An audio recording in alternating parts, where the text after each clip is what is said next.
একটি শান্ত গ্রামের পাশে ছিল ঘন সবুজ বন। সেই বনে থাকত একটি ছোট্ট দোয়েল পাখি, নাম মিঠু। মিঠু খুব ছোট হলেও তার স্বপ্ন ছিল অনেক বড়। সে একদিন পুরো বনটাকে ঘুরে দেখবে। বনের সবচেয়ে ভয়ঙ্কর পাখি ছিল একটি কাক পাখি। সবাই তাকে ভয় পেত, কেউ তার সামনে যেত না। একদিন মিঠু নদীর ধারে পানি খেতে গিয়ে দেখল একটি ছোট পাখির ছানা ডুবে যাচ্ছে। সবাই ভয়ে দাঁড়িয়ে আছে, কেউ এগোচ্ছে না। মিঠু মনে মনে ভাবল, আমি ছোট, কিন্তু চেষ্টা না করলে ও বাঁচবে না। সে দ্রুত উড়ে গিয়ে নিজের ঠোঁটে করে পানির ওপর থেকে ছানাটিকে তুলে আনল।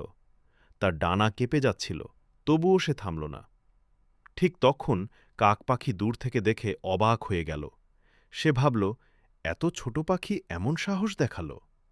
কাক পাখি কাছে এসে বলল, তুমি ভয় পাওনি? মিঠু হেসে বলল, ভয় ছিল, কিন্তু দায়িত্ব তার চেয়ে বড় ছিল। কাক পাখি চুপ হয়ে গেল। সেই দিন থেকে সে আর কাউকে ভয় দেখাত না, আর মিঠু হয়ে গেল বনের ছোট্ট নায়ক।